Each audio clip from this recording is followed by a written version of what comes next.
but he was like all of us. He would create a connection with people, and they knew him and loved him, and we are all going to miss our friend Eric. Eric was smart and never made me feel like I wasn't. He was creative and driven by a passion to create things. And he always made me feel like I helped him accomplish what he wanted. He was so funny, but he always made me feel like I made him laugh. I met Eric when I was 15 years old and he was 16. We went to the same high school, but I actually met him in the coolest possible way, which is playing Magic the Gathering. After I spent time playing with him and his friends, I fell into a group of friends that became my friends. And Eric was at the center of that group, and it was a really tight-knit crew. And for the rest of school, I always had friends. Eric had a car. You're going to see it in a second. There it is. Okay. He drove me around everywhere with him. Eric just loved to drive around and listen to music and talk. And so if I ever reached out to him at any point, he'd pick me up and we'd go somewhere. I always looked up to Eric, and it's pretty obvious. I'll just do the next two real quick. So you can see he has bleached blonde hair and a punk rock band t-shirt. And I had bleached blonde hair and punk rock band shirt. Obvious. Alright, we can hang out here. Even as a kid, he treated me as his equal. He also let me into his life in his parents' house. His family accepted me instantly, and I exploited that weakness for an amount of soda that I don't really want to brag about today, but it's in the many cases.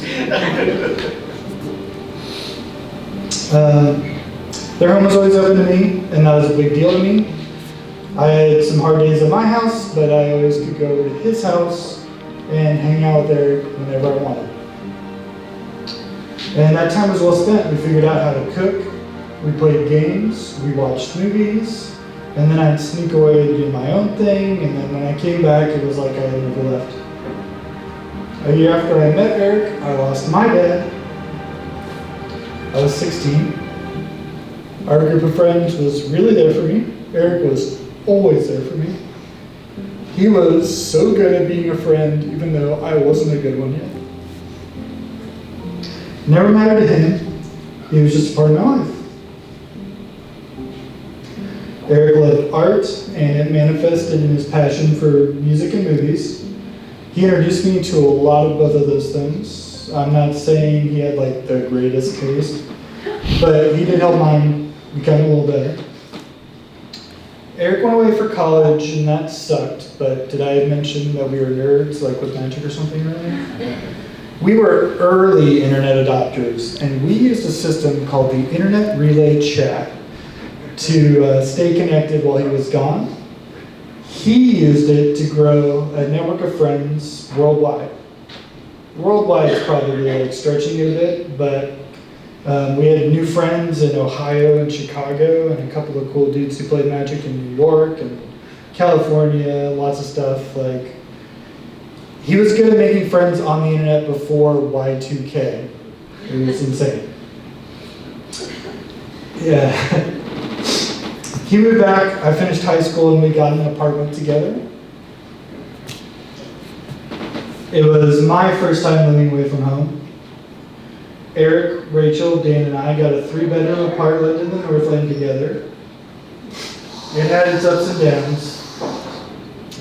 If you couldn't tell, that was him. He had taken like a plastic hanger and situated it so it looked like a penis and testicles. And he was like super excited about it. It was my first time living away from home. It was great. It wasn't great every day, but it was great. Move your head a little bit. Come on, Paul.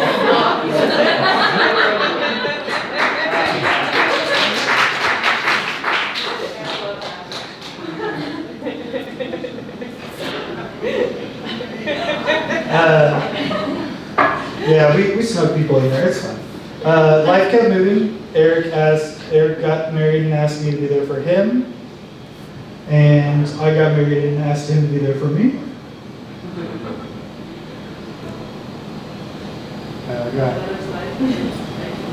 Yeah, okay.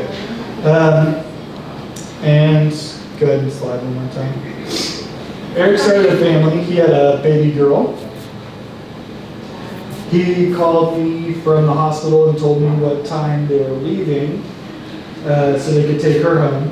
And he wanted me to meet them in a Target food court on the way so that way I could meet her. And that's how I met Grace. And she was. And that's a Target food court. Then came Elle.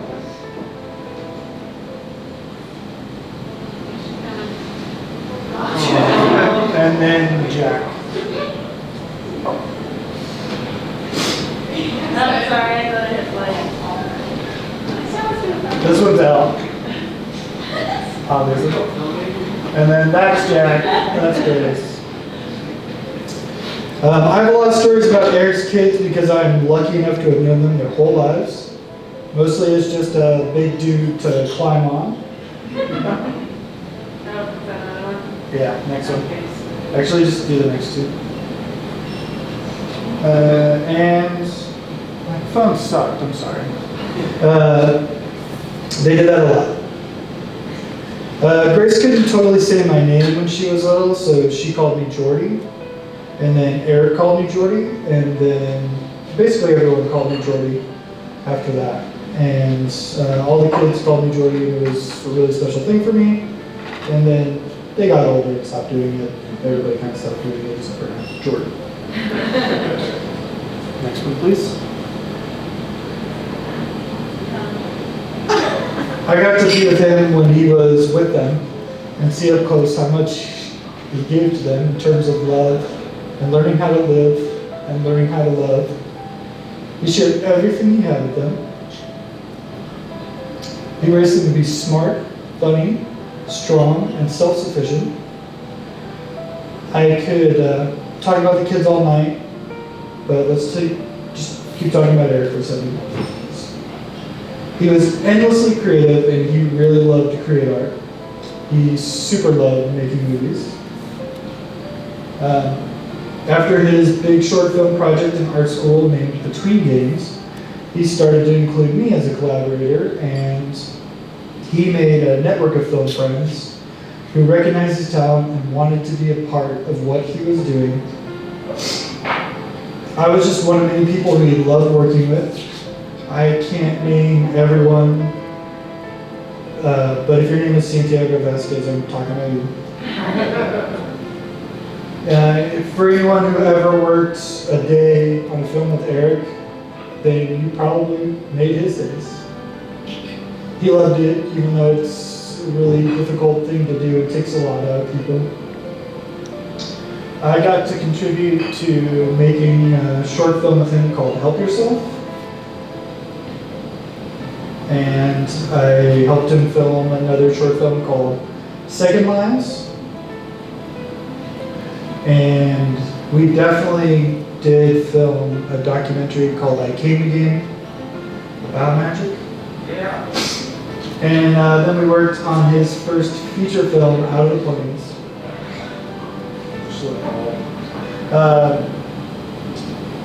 And there are a lot of projects that we never got to start or finish. I can promise you that I'll make sure that everyone has the opportunity to see Eric's contributions for as long as there's an internet. There's more working on Out of the Plains.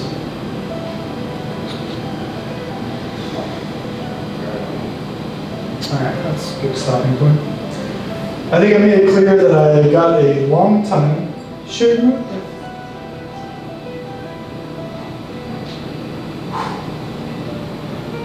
I got a long time with Eric. It wasn't long enough, but I have talked long enough. So let's do what Eric said to do. He said, feel your feelings honestly and fully, and then keep it moving. Tonight, let's do what Eric loved to do, spend time together having fun as friends.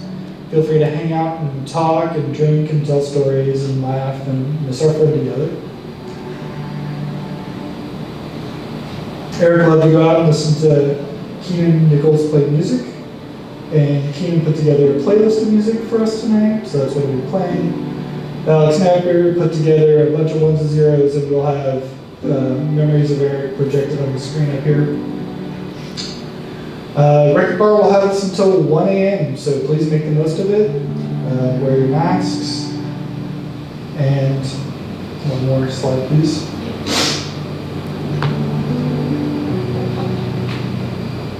Somebody please call the tea tree burning toothpicks.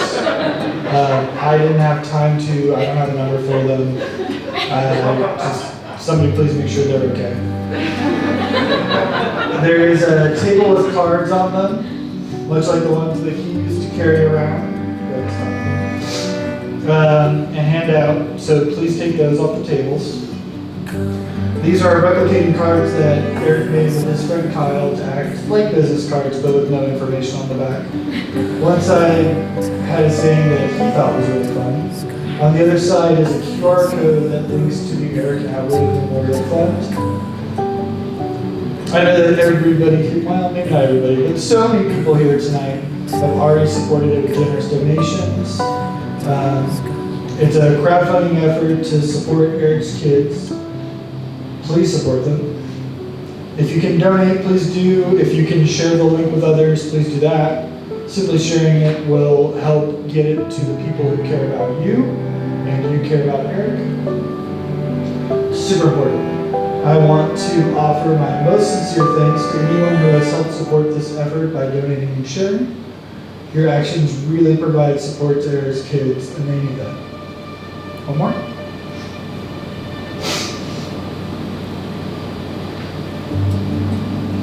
Awesome. Okay. Finally, I want to propose a toast, so put your glasses up in the air where Eric can see them. To Eric Atwood. Eric Atwood. He's our friend. We'll always love him, and he'll always love us. To Eric.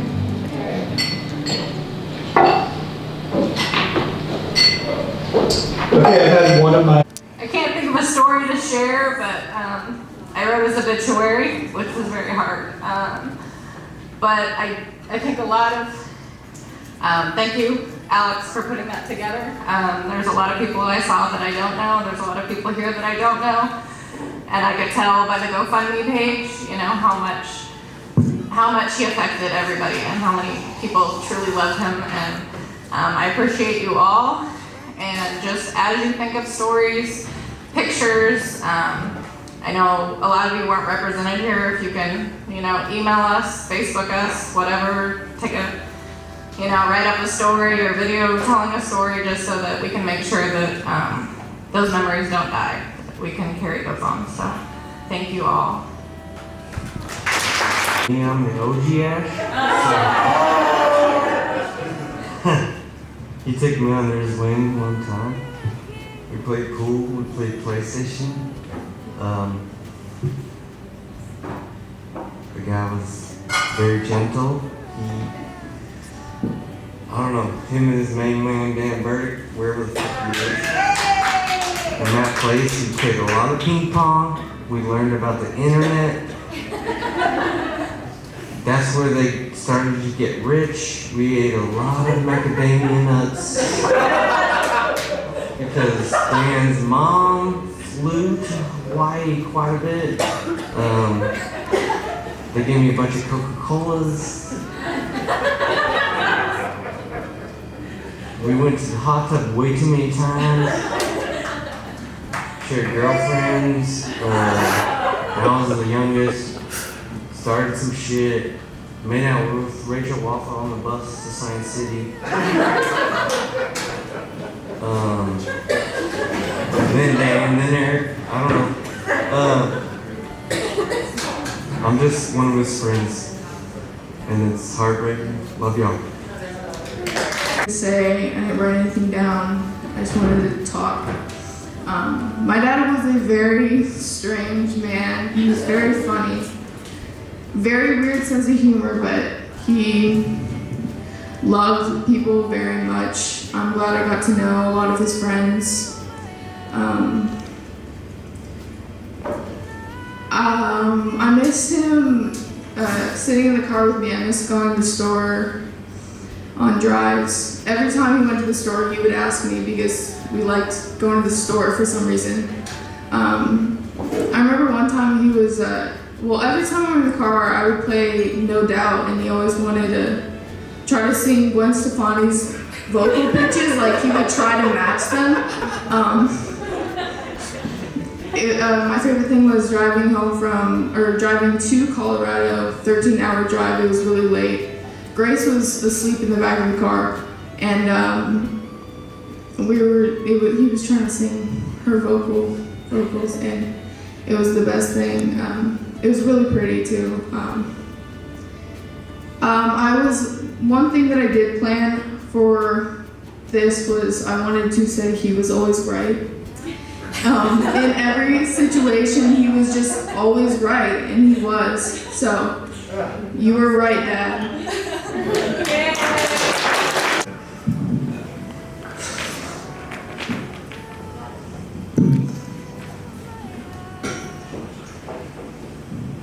Love you guys. Yeah, love you too, bud. I had 11 times. And 11,000 days. It's a lot. So I thought a lot about what to say, and I decided I'm just going to rattle off 30 years of stories. I'll probably tell 6. Some of them won't make any sense to some of you. Some will mean a lot to some of you. So I'm going to start with the monkey. In 1999, we were walking on a Hy-Vee, and there was a monkey on the floor, and we stole it. And the monkey was fucking gross. It smelled so bad from sitting on the Hy-Vee floor, getting washed over and over. It was the most revolting monkey you've ever seen in your entire life. It was a stuffed monkey, and we tortured our friends with it. Some of them aren't here today, probably because of that monkey. And it thankfully got thrown out of a window at like 60 miles an hour. Well, some of our friends were visiting us in Columbia, Missouri, where we all went to school together. And I remember our sophomore year of college, we decided to stop going to class and just watch movies on Stars. And we watched the movie Booty Call maybe 100, 150 times. It's an absolute masterpiece, and if the kids haven't seen it yet, kids, watch Booty Call. Your dad loved that movie.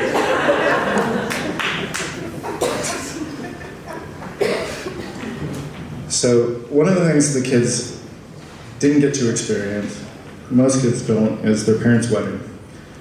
And that was one of the most that was a fun day. There's about 10 people here who were there. So it was 2003, and I'm gonna give my best man speech in front of you guys right now.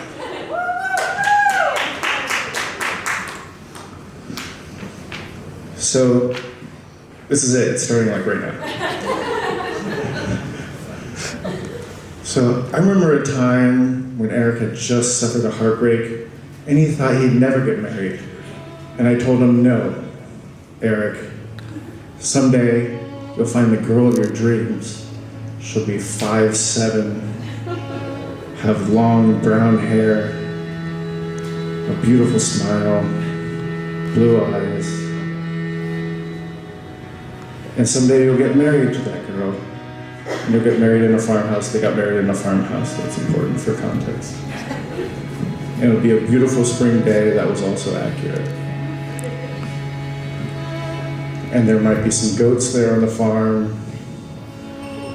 There might be some elms and oaks and firs. Some birds that might be indigenous to that farm.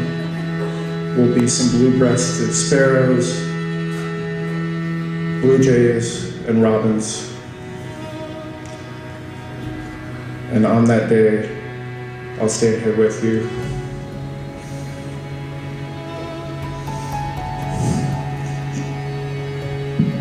And I'll give this speech, and you'll see that everything I said was accurate.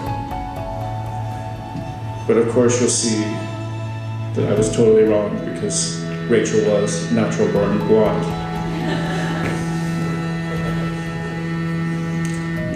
Your mom was naturally a brunette, by the way.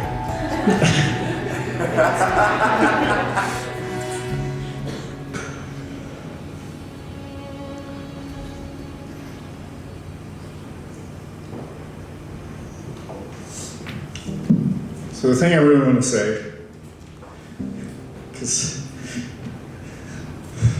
how do you describe 30 years of friendship, right?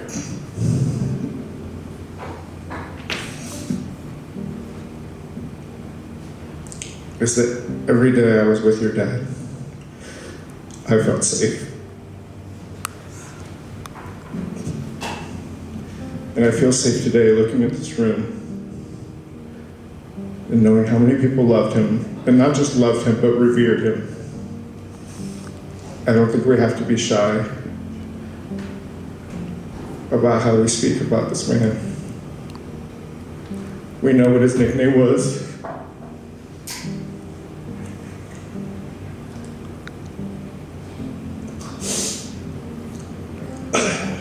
We know how many people in here call him his best friend. Call him their best friend. We know how many people would have been the best man in his wedding. We know how many people are the first person he would have called to declare the victories, to share their pain. And we're delighted to hear how many people spoke to him on like a daily basis, on a weekly basis. Maybe almost everyone here. Because he was absolutely everywhere.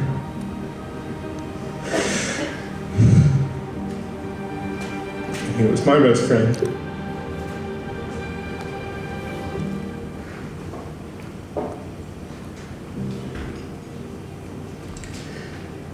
And I love you all very much. Whatever, hearing someone call your best friend their best friend, but it's not that at all. It's like the opposite of that. Like, I love you all because of this person. Emily first introduced us. There's a task, and we'll go into it. We were assigned a task and we became friends. It was like maybe 8 years ago. Probably 8 years ago. And I won't go through all of that time, but I will say that I don't know if Eric was always right, but we only had one argument. It was back here a few months ago, and we were trying. My friend was driving, and we were going to easy in. And I said, go this way, and he said, go that way, and he was right that time. So I don't know, we had one argument, and he was right that time. I don't know if that's enough to draw like conclusions on, but he was right 100% of the time in our relationship. I have the fortune of spending like some of those last days with him. He came out to visit me a few weeks ago, and just want to be up here to report that those were great days. Due to some things that I won't go into, things that shouldn't have been any fucking thing at all, right? No? Or whatever. We just spent this trip together. We didn't tell anyone. No one else knew he came with me. And that wasn't on super purpose. It wasn't supposed to be this final. But I'll tell you about one of those days. That we drove to the beach and we had some tall boys, and I used that stupid fucking chicane to walk a lot of way out to the Marina Del Rey, which Side note happened to be the place he showed me the year before when he drove out to LA in the midst of the pandemic, and probably saved my life at that point, being the one point of human contact I had that year at Jess's house. And we sat out there and we watched the waves, and we drank our beers, and wisely before we left he ran out in the ocean and peed.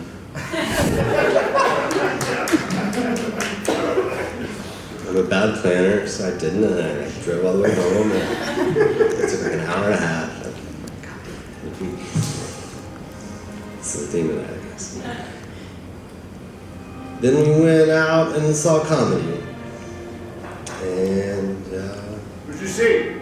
oh man, this little show called Storybook Something. The key for me that night was Moshe Kasher. That was pretty fucking funny.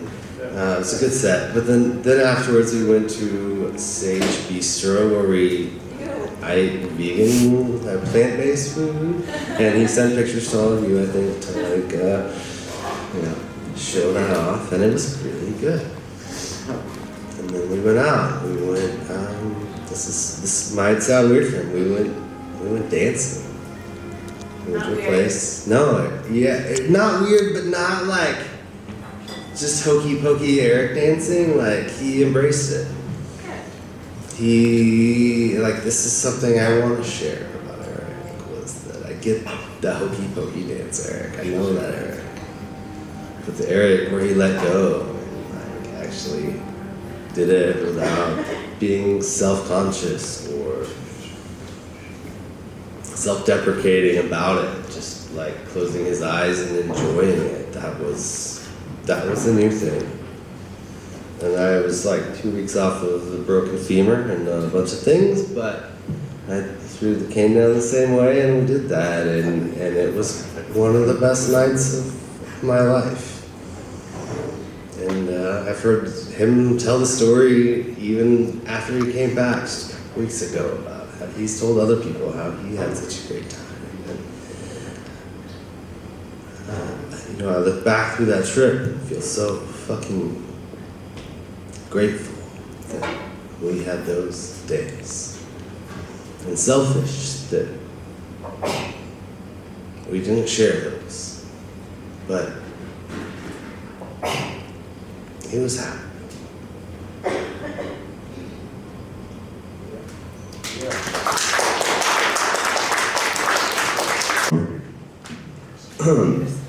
I'll read from my phone, I'm short.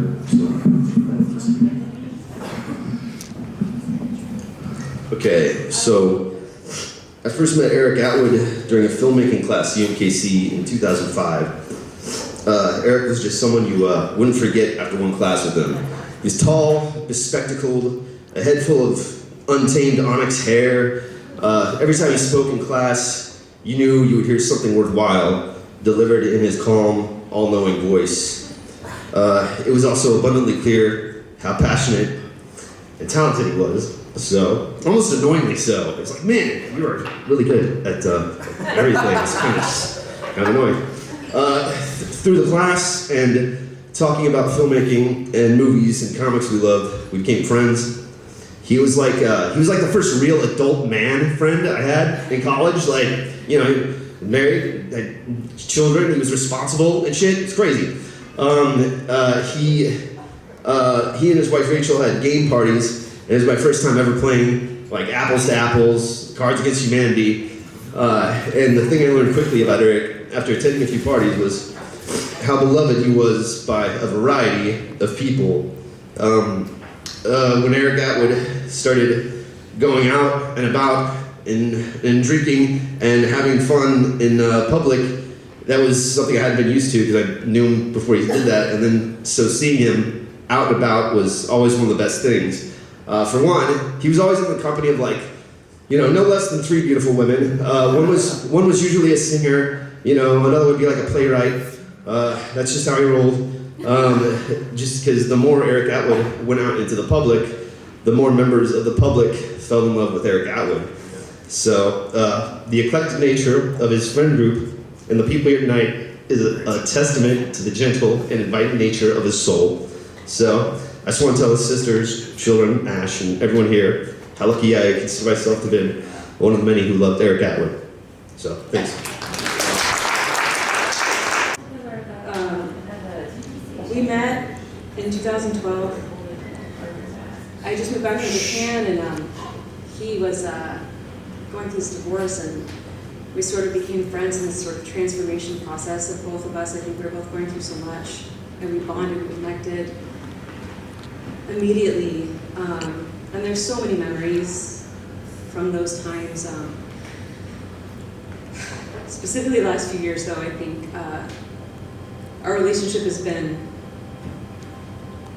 something really special, and I have two stories. They're kind of dark. One's dark, one's not.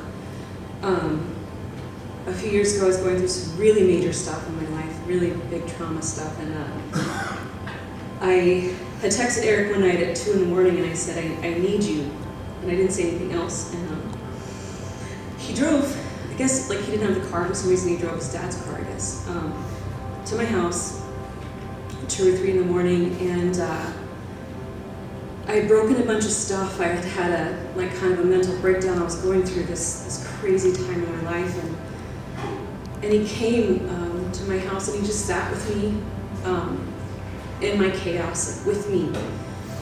And it was scary, you know, and it was dark, and a lot of people would not have been able to do what he did and be there for me in that way.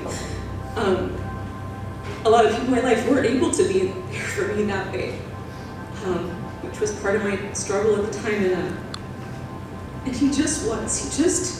He did that thing that you need, you know, sometimes when you're in a really dark place, where he just was in it with me. And he didn't say I was crazy or that I wasn't crazy. He didn't say it was okay or that it wasn't okay. He was just there. And so free of judgment. It's so full of unconditional love. And I think that what we've all talked about tonight, it's been echoing for me after hearing everyone talk, that Eric was an unconditional lover. That was unconditional for him in his relationships and friendships. He unconditionally loved us. And that's hard to find. And so special. I've been going through my text messages with him a lot, because I'm sure, like a lot of you, I haven't been able to sleep the last couple weeks, and I read our texts, and it's like he's here. And I see how much he was there for me. Like, he was like my fucking shaman. Like literally for the last 2 years, he was like my fucking shaman. And he was so unconditional, like I said. So that's a darker story. A lighter story. He came to visit me in Los Angeles. I moved there a couple years ago. And he drove across the country, and he was doing a walkabout, and he was, you know, hiking around and shit and doing a bunch of stuff. And he came to LA, and I took him on a hike in Malibu, which is a hike I've been on a million times, and I take everyone there. It's like the thing in place I take people. And he stayed with me where I was living at the time, and you know, we had a really nice trip. This hike was really special because we went on this hike together, and you know, he has a little fucking backpack, and his little like dad bod, his little shorts. He wears little ankle socks and shit. He looks so dorky. Yeah, so cute. It was like fucking backpack with a strap. Like, what do you carry? Like, what do you need? So I remember like going to Malibu. He was so ready, and so much. It was just the canned food he was doing. It's all too thick. 60 cans of chili. And we go on this hike, and this hike is really hard, and it's like kind of sadistic to actually take people that are visiting to go do it, because like part of it's like deeply uphill, and it's all like rocks and shit, and it's like really rough. And so we get to the very top of the point, and like he's like not, like he is crushing it, like he is not even like panting, like, and I'm like dying, like sweating, I'm like not wearing the right clothes, like he's super prepared. And you know, we get to the top, and it's beautiful, and you can see the ocean. It's this gorgeous hike, and I've done it a million times, and for some reason we took like a wrong turn. And And we ended up like super lost, and we ended up in this like field of wildflowers. And they were taller than me. I'm not very tall, and he's tall, but like, so I was really having a hard time getting through because it was like this sea of like, you know, indigenous plants and all this shit. And some of them were really spiky and prickly, and it's really tough. And so he was kind of paving the way for me to get through. And neither of us knew where we were going or what direction. We were going to be okay, but like he knew where to go, and I followed him because I trusted him so much, and I would have followed him anywhere. And he got us through it, and we got out just fine. And that's it. It was just a really pretty moment. It was really beautiful. We went to the beach after, I think, across the street, and he did more cute shit, you know, in his fucking dorky shorts and stuff, and like, we had a lot of photos with like his hands in his pockets, looking at the ocean and stuff, just being adorable. But I've thought a lot the last couple weeks about his friendship, and obviously we all know, we've all talked about it quite a bit, and he was unconditional to all of us, and it's hard to find.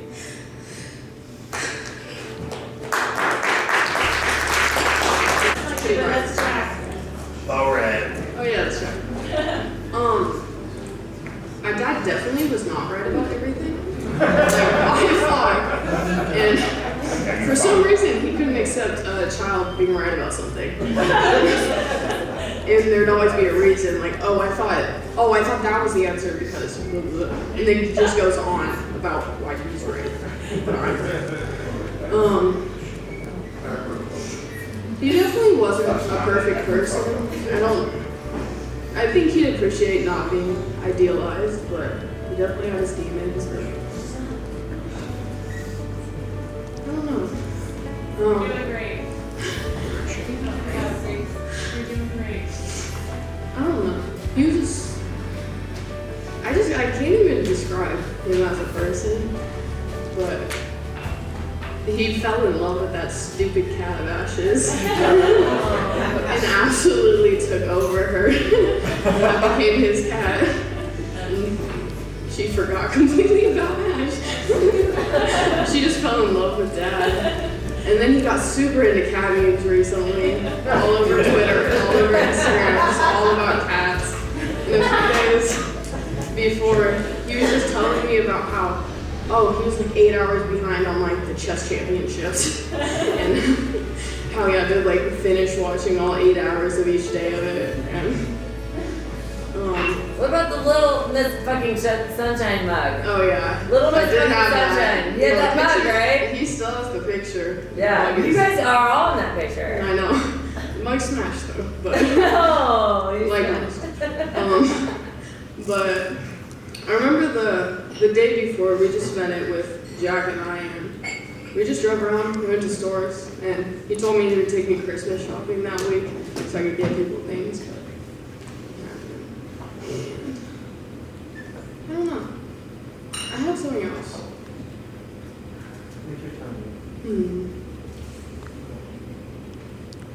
It's a lot of pressure.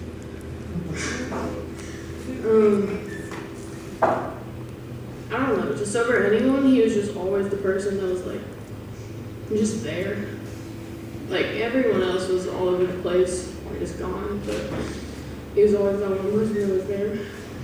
And I just remember a few weeks ago, I was very fucking sick, and I had really high temperatures for an entire week, and I just remember I'd just sit on the couch and I'd wait for him to go to the bathroom, so that I didn't have to wake him up, but just so I could hug him. But I didn't have to wake him up and make him upset. But I don't know. I just miss having big teddy bear. And he was super great the last anniversary of my mom's death, and he just took Ella and I to the Nelson, and we just drove around all night and just listened to music and screamed. Yeah, 3 in the morning. We were just out all night. It was a very good day. Thank you.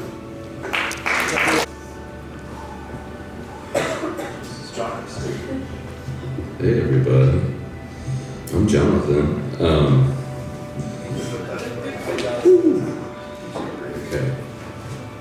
Okay. Eric was a vegan, except for eating eggs, but he came to Buffalo Wild Wings to watch fights with me, and he was the type that he was like, let's take a picture of me with the Buffalo Wild Wings menu and put it on the internet because he was vegan. I don't know, I just think that's really funny. So Eric was the second friend that I made in Kansas City when I came to Kansas City in a really dark time. Seems like that's a lot of connection that he has with people. Just somebody in conversation, Santiago said earlier that like Eric could just be quiet and like just draw things. He didn't say this exactly, but he was like he could just draw things out of you. And it's amazing to me to think about like the experiences that he's had with other people. He did that to me because he didn't necessarily say too much. I met him at a coffee shop up in Zona Rosa, and where Alex ended up being barista, and God, I'm just like all over the place with this right now. I made so many friends through Eric.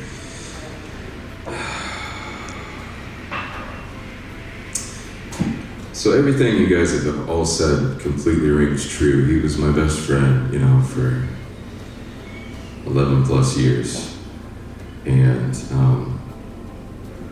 I apologize for being all over the place. I'm honestly, I'm really like emotionally like worn out. And, so to dive back into it. Yeah. Eric was there for me at a time where I really needed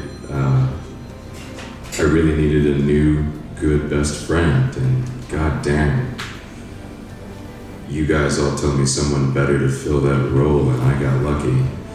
And so we became very close, and a lot of that was based on humor right off the bat.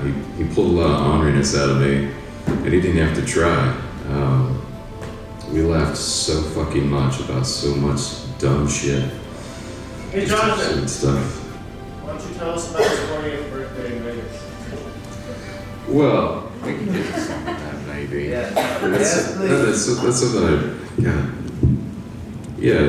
so many experiences, and I'm so grateful for that in particular. I'm sorry.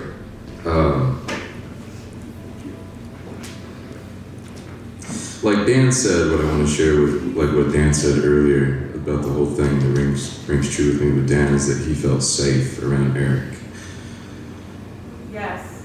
And I had the exact same thing when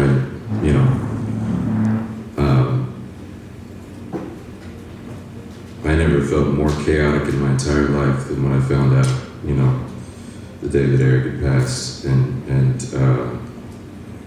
because he was that. For me, like he struck me so much that I envisioned moving to North Kansas City and just growing old, being lifelong best friends with Eric. He had that kind of an impact on me. I guess I want to get back to when I came to Kansas City in such a hard time. I didn't want to be here. I just gone through a really rough thing, and Eric showed me things about Kansas City and people and experiences that made me fall in love with this place and in love with this community, in love with these people, and he was the direct segue for me in that. He took me to my first Fridays and told me about stuff. He told me about stuff I already knew what he was talking about. I don't know what he was talking about. It's okay, But he also, as you know, like anytime you ask a question, he never made you feel stupid about it. He always explained, and there wasn't much that Eric didn't know. Allegedly says. What an amazing, creative person, man, full of unconditional love, has been said, accepting, just had an understanding about people in such a crazy way it's hard to explain. And so you're exactly right, he wasn't judgmental, and you could talk to him about anything. Like with Emily, you could call him about anything. I know that if I needed Eric at any time and I really needed him, he would respond and he would be there for me. And I know that every single person in here probably knows the same thing. And that's just incredible. He's very, in that way, very unselfish towards others, that he would do that.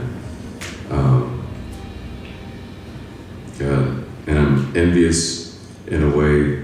I looked up to him. What an amazing father. To see the way he raised his kids on a regular basis. And in such a unique way, like, I don't know. So I'm sorry, guys. It's all over the map. It's like there's so much that you guys have said that I don't know that I can actually say anything more, just in that, like, the way that he affected me is the same way that he affected you, I feel like. And,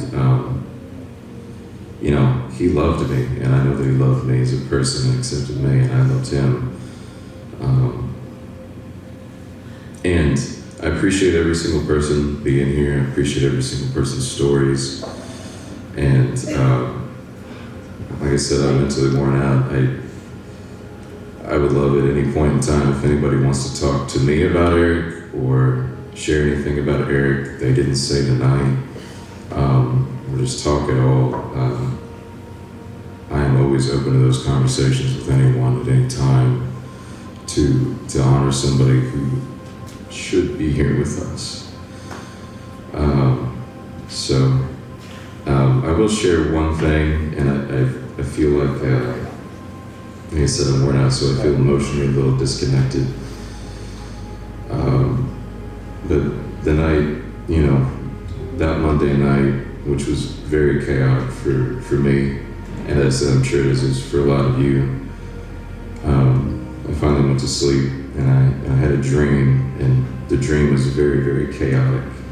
And it was like apocalyptic, like there was all this crazy shit going on, and nobody knew why this was happening, and people were like dying, and there was destruction. And in the middle of all my fear and chaos in this dream, Eric called me, and he told me that it was okay. And I don't know how else to express this, but that for me, I felt his presence, and it was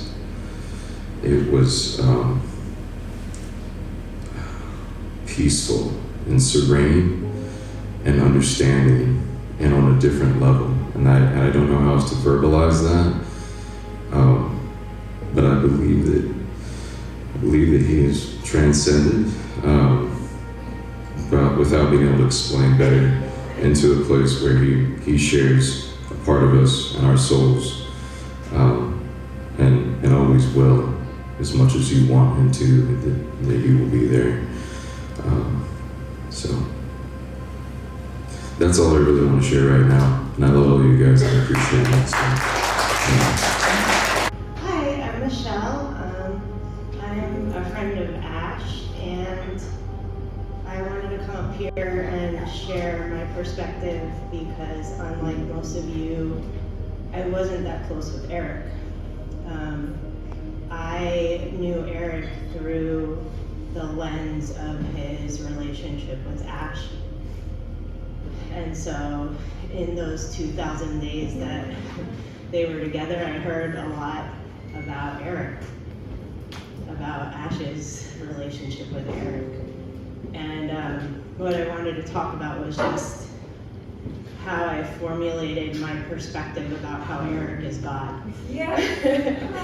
And after hearing all of your stories, like, I definitely know he's God because he's obviously omnipresent if he can be best friends with every single one of you and talk to all of you every single day. And I can't tell you how many times I kind of disassociated tonight and swore that he was here, like, drinking with all of you guys. He's definitely in this room. And I can see his little kind of self-satisfied smirk about how great this party's going and that it's for him. Eric and I didn't have a lot of words to exchange with each other, but we always kind of had these like little knowing glances that we would exchange at these game nights. And I don't know exactly what they meant, but maybe like he knew too much about me and I knew too much about him for us to actually ever speak.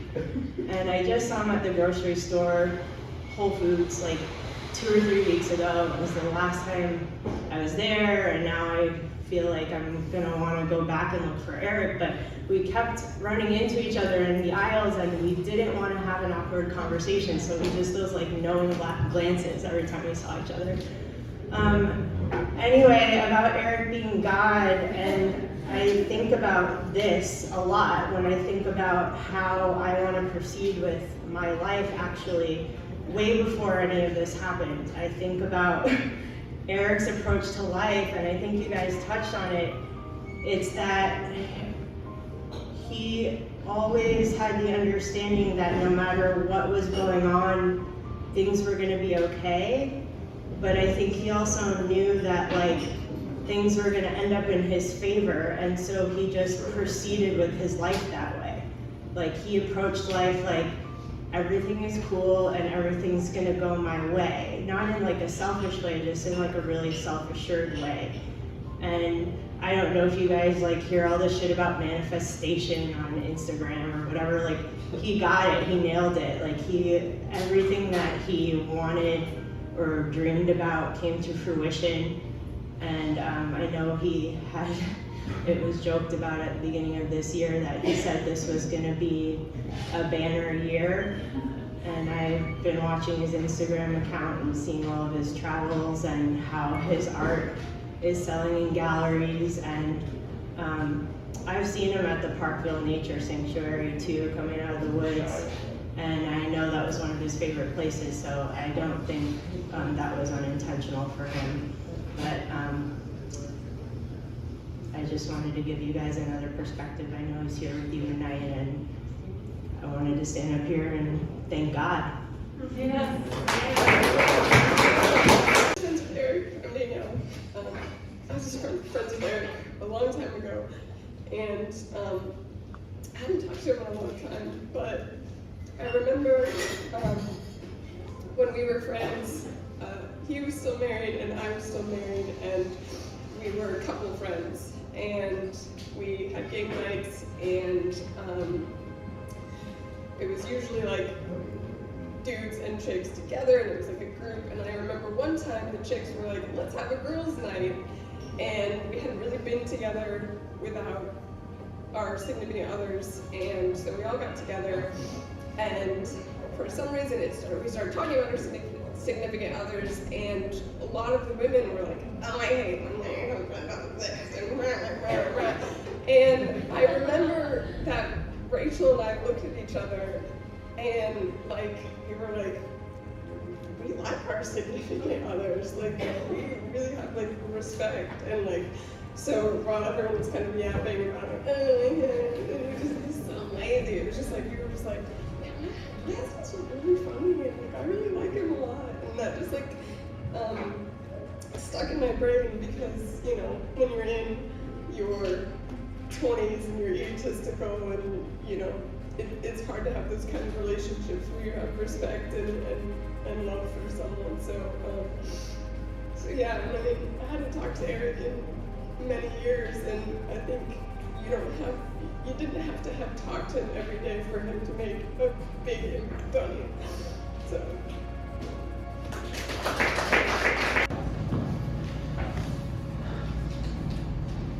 Okay, I can do this again. You three, you've never heard me call you anything but my kids.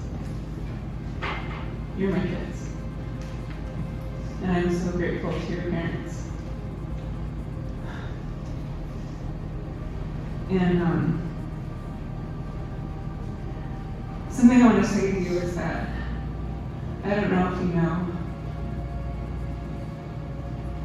when a lot of us in this room go, which I want you all to know that I've heard each and every one of your names, whether I've met you or not. Over the years, I've heard all of your names.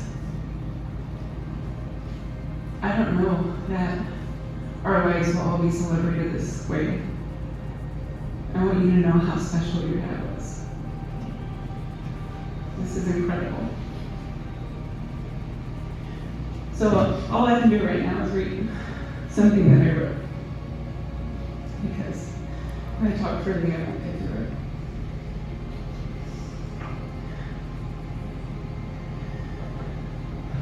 Eric and I shared a lot of our love in our life with all of you here on social media. 2 days before Eric left us, we still, even though we had been separated for about a year and a half, we still talked every day. He was part of my everyday life, and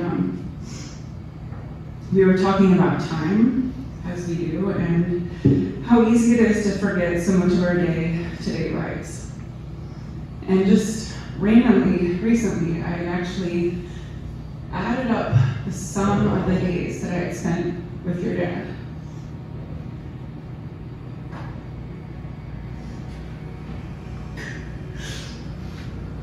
And when I say 2,000 days, that seems so short to me, but it was over 2,000 days, and that was just our relationship. That wasn't even, I don't know, we went on a date. Our first date was November 7th of 2013, and he always joked that I catfished him because I met him at the Guild and I didn't have bangs, and then we went on a date like a week later, and I had bangs. I remember that day. I remember that day. Lucretia, I think because of you and Chelsea Waller, I don't know. Lucretia, I think you're the reason I lived with Chelsea. I'm still not entirely sure how. I didn't know anyone in the city. Like, I literally just moved here. And I remember meeting your dad at this bar, and he like stared me down, and I was like, and then he slipped into my DMs, and he was like, our names are eerily similar. He was like, because I'm Kayla, he's Atwood. And he was like, what's your middle name? I was like, my middle name's Ann. He's like, well, my middle name's Can. What are the odds? And I was like, well, that's uncanny. I remember sitting with my mom. I was in Uncle Mom, visiting my mom. I was like, this guy. Who's this guy? And I looked at his Facebook and I was like, he has 3 kids. What the fuck? You know? But I was like, he's really cute. So we went on a date and I had bangs. The pictures in the slideshow. Somebody actually got a picture. Clint Martin's got a picture of our first date. And then we didn't see each other for about 9 months. But we talked every single day. During our time to eat with other people, we talked every day. And so that time didn't count. The time we were together, we actually, September 21st, we were saying, do you remember? You know, the 21st night of September, that was our day, and Abby's birthday. So those 2,000 days, we were together over 2,000 days. And so when I talked to him 2 days before he died, I just told him that I didn't want to forget any of those days. Time was so weird, and we talked about him, because he said he had a dream about being a child and waking up and thinking he was a child, and I was like, you really need to write down those stories for your kids. And we were just talking about the memory of days, and I said, you know, I didn't want to forget those days, and he said to me, and I quote, I don't know what to make of the past, but there's a reason we remember things. So I'm not sure why it's sometimes easier to remember the things that hurt, and we let go of the moments that didn't. Those memories compound and often lead to relationships ending, And your dad and I, we let that happen to us. 2020, fucking, stop. Yeah. So I let it happen. Your dad tried to stop. I let it happen, but no one knows our story but us. But I am so incredibly grateful that I literally chased him down the street. And we fought and forgave each other quickly to return to love. It transformed into a different way of living our lives together, but separate. To call your dad my best friend is a discount to who we were. Your dad was my person. And he told me I remember sitting on Jack's bed one time, and he told me, "You're my person." He knew me better than anyone in his lifetime, and still loved me. He was still a partner in my life. He is my family. His family is my family. We both knew we would be in each other's company for our lifetime. It was an understanding. Like, we really, I know you all know that. We had that commitment to each other. It was an agreement, and I really didn't know it would come soon. I always thought it would be me who would be first. Those thousands of days, it is overwhelming to remember. We had so many adventures, a lot of them with you. One of my favorites is I remember waking you kids up, and we gave you backpacks, and we were gonna go to that cabin in Arkansas. We didn't tell y'all where we were going. Do y'all remember that? I love that one. We had so much raw in real life. Y'all were there for a lot of the drama. There was a lot of drama. There was a lot of passion. There was a lot of mundane days and a lot of hard days. But your dad was in my everyday, no matter what. Still, every day we talked. Pretty much, if we didn't talk every day at this point, we talked every week. And I have spent the last 2 weeks trying to find words. So how do you even begin to write about it? I certainly can't in a few paragraphs. Your dad changed who I am on a daily basis. He is in the way I create my space, the way I step into a shower, as weird as that sounds, the way I talk to my cat. You all know the cat voice. Look at him. And I also make him a cat person. I will take credit for that. The way I cook an egg, low and slow. Solve a puzzle, tell a joke, listen to a song, view my surroundings, take a picture, and all the subconscious and conscious moves I make influenced by your dad. He is in the way I forgive. Your dad was the most forgiving person. He was the most non-judgmental person I have ever met in my life. And I know everyone in here who has ever been in that situation agrees with me on that. But he was mostly in the way that I love. Yes, he was an incredible artist and a storyteller. His photographs definitely deserve better than a platform than Instagram. I hope he says someday how to show him those. He was the most brilliant person, and he knew it. And yes, your dad was always right. And we know the times that when I told him that women didn't have a prostate, that was a victory in my life. There's very few things that I guess when you told Eric something he didn't know, it was like fucking, oh God, I was like winning the lottery. I'm not surprised at the amount of people whose lives he touched and inspired.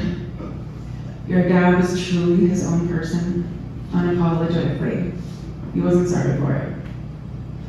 He lived in the present more than anyone I know. Michelle and I used to call him God.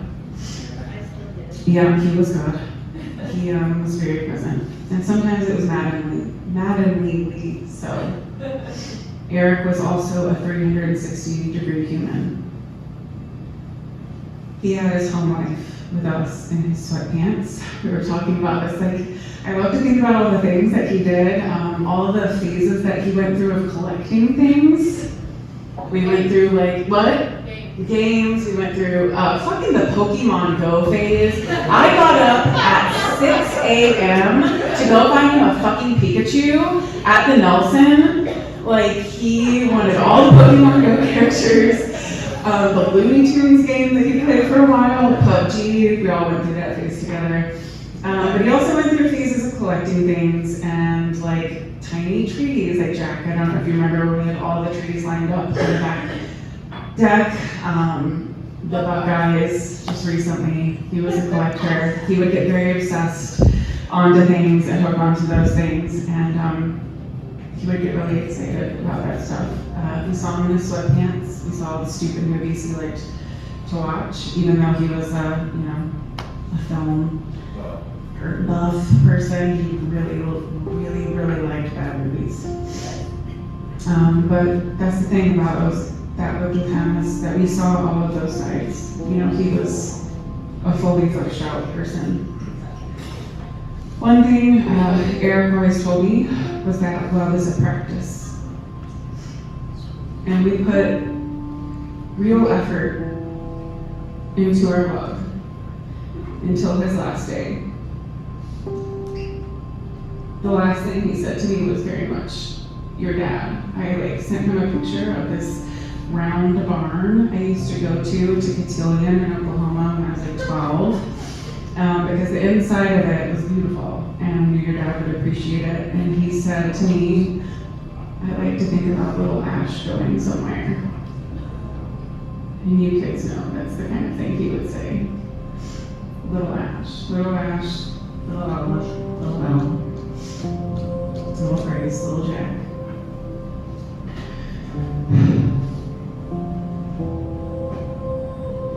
For all the joy and the pain that we went through, I am grateful to have witnessed it and lived a part of it beside him.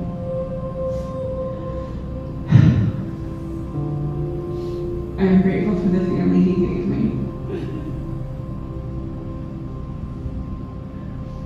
Now we have to find a way to live without him. There are so many lessons in our days, our years, and the moments that I felt the deepest love. Your dad loved me deeper than I've ever been loved by anybody, and than I ever anticipated to be loved by anybody. I don't know what to make of the past, but he gave me a reason to remember. Eric, you are in the last of your children. Thousands of songs, lines of poetry, spines of books, the plains of Kansas, the fog in the Ozarks, the canyons of Arizona, the creeks of Colorado, the dark of my room, the glow of the moon. You are in the countless places I loved you, and I love you eternally, and I will find you again.